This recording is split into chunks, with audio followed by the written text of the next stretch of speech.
స్థానిక సమరం సర్కార్కు అధికార పార్టీకి మధ్య చిచ్చు పెడుతోందా? లోకల్ బాడీ ఎలక్షన్స్ పార్టీలో ప్రభుత్వంలో అల్టిమేట్ గా రెడ్డి వర్సెస్ బీసీ ఫైట్ గా టర్న్ తీసుకుంటుందా? సర్పంచ్ పరిషత్ ఎన్నికల్లో ఏది ముందు ఏది తర్వాత అనేది తేల్చడానికి డైరెక్ట్ గా CM Revanth Reddy versus PCC chief Mahesh Goud కు అప్పుడే కోల్డ్ వార్ మొదలైందా? పల్లె పోరు ఎన్నికల తేదీలు షెడ్యూల్ గురించి మాట్లాడిన మంత్రులపై పీసీసీ చీఫ్ మహేష్ గౌడ్ ఓ పక్క సీరియస్ అయిన సమయంలోనే మరోవైపు మంత్రివర్గ సహచరులతో ఎన్నికలకు సిద్ధం కావాలని సీఎం రేవంత్ రెడ్డి చెప్పడం పార్టీకి ప్రభుత్వానికి మధ్య ఆధిపత్య పోరు మొదలైనట్టేనా?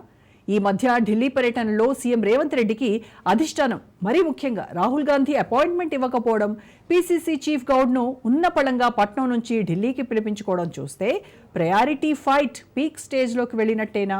42% బీసీ రిజర్వేషన్లతో ఎన్నికలకు వెళ్లడం అనే విషయం సర్కార్కు పార్టీకి మధ్య పెరుగుతున్న నివ్వురుగప్పిన నిప్పు ఎప్పుడైనా అంటుకోవచ్చా? 42% రిజర్వేషన్ల ప్రకటన తర్వాతే ఎన్నికలు అని చెప్పేందుకు సీఎం రేవంత్ రెడ్డి అఖిల పక్షాన్ని ఢిల్లీకి తీసుకెళ్లి ప్రధాని మోడీని కలవడం ముందు జరుగుతుందా, లేదంటే బీసీ నేతలతో మహేష్ గౌడ్ కాంగ్రెస్ అగ్రనేత రాహుల్ గాంధీని కలవడం ముందు జరుగుతుందా అనేది వేచి చూడాలి.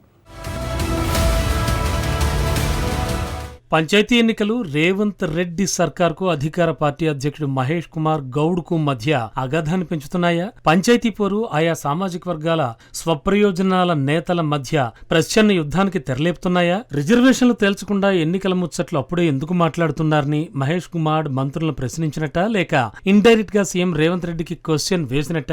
రెవెన్యూ మినిస్టర్ పొంగులేటి శ్రీనివాసరెడ్డి రేపో మాపో స్థానిక సమరం అంటూ ప్రకటనలు చేయడం, పంచాయతీ మినిస్టర్ ధనసరి సీతక్క ఎన్నికల షెడ్యూల్ గురించి మాట్లాడినట్టు టీవీల్లో చూసిన వారు, పేపర్లో చదివిన వాళ్లు పీసీసీ చీఫ్ మహేష్ గౌడ్ కు ఫిర్యాదులు చేయడం, సుమోటోగా ఆయన వాటిని పరిశీలించి ఆ మంత్రులిద్దరికీ పంచాయతీ ఎన్నికలతో సంబంధం ఏంటని నేరుగా ప్రశ్నించినట్లు వార్తలొచ్చాయి. ఆయన ఉద్దేశం ప్రకారం ఎన్నికలపై ఫైనల్ డిసిషన్ పార్టీది అని, ఆ తర్వాత క్యాజువల్ గా కేబినెట్ లో చర్చించాల్సి ఉంటుందని, ఆ తర్వాతే మంత్రులైనా ఎమ్మెల్యేలైనా ఫీల్డ్ లెవెల్లో ఈ విషయాలపై మాట్లాడాలని PCC chief Mahesh Kumar Goud of the record orders pass చేశారు. మరోవైపు ఎన్నికలపై మాట్లాడొద్దని మినిస్టర్లకు పీసీసీ ప్రెసిడెంట్ మహేష్ గౌడ్ ఆదేశాలు ఇవ్వడం, ఇదే విషయం మీడియాలో కవర్ కావడం గురించి కూడా కొత్త చర్చకు తెరలేపుతోంది. ఎమ్మెల్యేలు పార్టీ పరిధిలోకి వచ్చిన మినిస్టర్లు సీఎం కంట్రోల్లో ఉంటారని రేవంత్ రెడ్డితోనే పీసీసీ చీఫ్ మహేష్ కుమార్ గౌడ్ ఆ ఇద్దరు మంత్రులకు ముఖ్యమంత్రితో చెప్పిస్తే బాగుండేదనే మరో టాక్ కూడా వస్తోంది.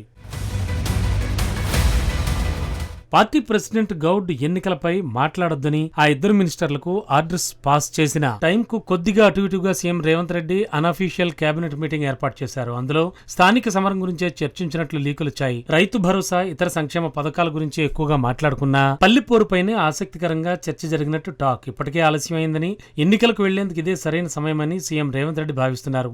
మంత్రులను పిలిపించి మాట్లాడిన సందర్భంలో కూడా తనను కలిసేందుకు వచ్చిన ఎమ్మెల్యేల మనసులో మాట తెలుసుకునే సందర్భంలో కూడా ఎనీ టైం లోకల్ ఎలక్షన్లు నిర్వహించేందుకు సిద్ధమని ఫీలర్లు వదులుతున్నారు. మరోవైపు కేబినెట్ మీటింగ్ అంటే చాలు పార్టీలో వస్తున్న ఫస్ట్ చర్చ అంతా స్థానిక సమరంపైనే. అయితే ఎన్నికలు ఎప్పటికైనా తప్పవని, కాకుంటే రిజర్వేషన్లు ఎంత శాతం అనేది క్లారిటీ లేకుంటే ఎలా అనేదే అందరి మధ్యని తెలుస్తోన్న ప్రశ్న. కేబినెట్ మీటింగ్ అయినా, ఎమ్మెల్యేలతో మాటామంతి అయినా, పని మీద వచ్చే పార్టీ లీడర్లతో అయినా సీఎం పదే పదే ఎన్నికల నిర్వహణపై మాట్లాడుతుండడం, అదే విషయం న్యూస్ లో హైలైట్ అవుతుండడంతో పార్టీలకు అతీతంగా బీసీ ఇంటలెక్చువల్స్, ఆయా సంఘాల నేతలు ప్రెస్ మీట్లు పెడుతున్నారు. మీరెప్పుడు ఎన్నికలు పెట్టినా 42% తగ్గకుండా బీసీ రిజర్వేషన్స్ ఉండాలని అల్టిమేటం కూడా ఇస్తున్నారు. బీసీ లీడర్లు తమ వాయిస్ వినిపించేందుకు పీసీసీ చీఫ్ మహేష్ గౌడ్ ను కలుస్తున్నారు. అసెంబ్లీలో బిల్లు పెట్టిన బీసీ మంత్రి పొన్నం ప్రభాకర్ ను కలుస్తున్నారు. బీసీ బిల్లును ఆమోదించేలా కేంద్ర ప్రభుత్వంపై ఒత్తిడి తేవాలని, అడుగు దూరంలో నిలిచిన రిజర్వేషన్ ఫలాలు అందకుండా చేయొద్దని బలహీన వర్గాల నేతలు అధికార పార్టీలోని మినిస్టర్లను పార్టీ చీఫ్ కు విన్నవించుకుంటున్నారు. సహజంగానే బీసీ నేతలైన పీసీసీ చీఫ్ మహేష్ కుమార్ గౌడ్ మరికొందరు నేతలు ఎన్నికల్లో 42% రిజర్వేషన్ తోనే ఎన్నికలకు వెళ్లాల్సి ఉంటుందని భరోసా ఇస్తున్నారు. మరోవైపు చూస్తే 42% బీసీ బిల్లు పెట్టాం, తమ పని అయిపోయిందన్నట్టు సీఎం రేవంత్ రెడ్డి ఉన్నట్టున్నారని బీసీ నేతలు విమర్శలు గుప్పిస్తున్నారు. కేంద్ర ప్రభుత్వం నిధులు మురిగిపోతాయనే నెపం ముందుకు తీసుకొచ్చి ఎన్నికలు కానిస్తామని రేవంత్ రెడ్డి అనుకుంటుంటే ఊరుకునేది లేదని బీసీలు వాయిస్ పెంచుతున్నారు. బిల్లు ఆమోదం కోసం అఖిలపక్షాన్ని ప్రధానమంత్రి దగ్గరకు తీసుకెళ్లామని చెప్పిన రేవంత్ రెడ్డి ఆ విషయాన్ని పట్టించుకోవడం లేదని బీసీ లీడర్లు విమర్శలు గుప్పిస్తున్నారు. CM Revanth Reddy all party లీడర్లను పీఎం మోడీ దగ్గరకు తీసుకెళ్లకుంటే తామే అపోజిషన్ లీడర్ కాంగ్రెస్ అగ్రనేత రాహుల్ గాంధీతో కలిసి బీసీల బాధ చెప్పుకుంటా ఉంటున్నారు. పార్టీలకు అతీతంగా బీసీ లీడర్లంతా కలిసి మహేష్ కుమార్ గౌడ్ను వెంటబెట్టుకుని రాహుల్ గాంధీని కలుస్తూ ఉంటున్నారు. పార్టీ విషయాల్లో మంత్రివర్గ విస్తరణ సమయంలో రేవంత్ కంటే ఎక్కువగా మహేష్ గౌడ్కే రాహుల్ గాంధీ ప్రయారిటీ ఇచ్చారని ఓ టాక్. స్థానిక ఎన్నికల్లో 42% రిజర్వేషన్లతోనే తెలంగాణ ప్రభుత్వం వెళుతుందని పార్టీ అగ్రనేతగా రాహుల్ గాంధీతో చెప్పినందుకే వారధిగా మహేష్ గౌడ్ ఉండేందుకు వర్గం ప్రయత్నిస్తోందని పొలిటికల్ టాక్ వినిపిస్తోంది. రేవంత్ రెడ్డి త్వరలో ఎన్నికలకు వెళతామని పదే పదే ఫీలర్లు వదులుతుండడం, 42% బీసీ రిజర్వేషన్లతో వెళ్తామని రేవంత్ రెడ్డి చెప్పలేకపోతుండడంపై బీసీల్లో ఆగ్రహం, అనుమానాలు వ్యక్తమవుతున్నాయి.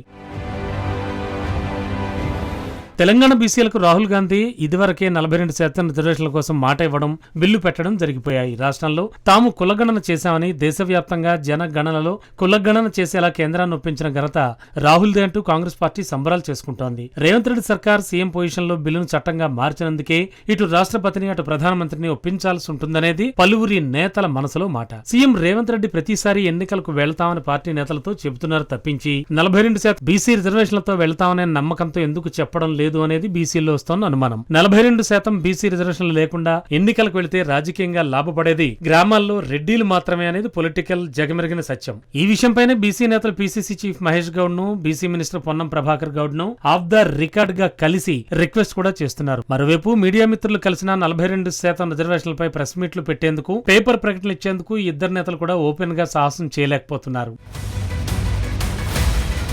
మొత్తానికి ప్రభుత్వంలో పార్టీలో higher caste versus BC caste వారు ఏదో ఒకటి జరుగుతోందనే విశ్లేషణలు వస్తున్నాయి. అంతేకాదు original Congress versus settlers Congress అన్నట్టుగా పార్టీలో పుట్టి పెరిగిన వారు ఓ గ్రూప్ గా పార్టీలోకి ఈ మధ్య వచ్చినటువంటి పవర్ ఎంజాయ్ చేస్తున్న వారు మరో గ్రూప్ గా ఉన్నారనే టాక్ వస్తోంది. రాజకీయ ప్రయోజనాల కోసం కొద్దిమంది నేతలు పార్టీలు మార్చుతూ ఉంటారని, ఉన్నది ఊడ్చుకున్నాక మరో పార్టీలోకి వెళతారని తొలి నుంచి కాంగ్రెస్ లో ఉన్నవారి ఆఫ్ ద రికార్డ్ టాక్. పార్టీ ప్రయోజనాలే లక్ష్యంగా పనిచేయాలని, వ్యక్తిగత ప్రయోజనాల కోసం ఎన్నికలపై తొందరపాటుద్దని, 42% బీసీ రిజర్వేషన్లు ఇవ్వకుంటే తెలంగాణలో కాంగ్రెస్ కు బలహీన వర్గాలు సమాధి కట్టడం గ్యారంటీ అని హైకమాండ్ అసలు విషయం చేరవేసే పనిలో ఒరిజినల్ కాంగ్రెస్ నేతలు ఉన్నట్లు టాక్. ఇక నిన్నటి వరకు మంత్రివర్గ విస్తరణపై గ్రూపులుగా విడిపోయిన పార్టీ నేడు పంచాయతీ ఎన్నికల్లో కూడా సోషల్ ఇంజనీరింగ్ ఈక్వేషన్లలో ప్రచ్ఛన్న యుద్ధం తప్పదనే మాట వినబడుతోంది.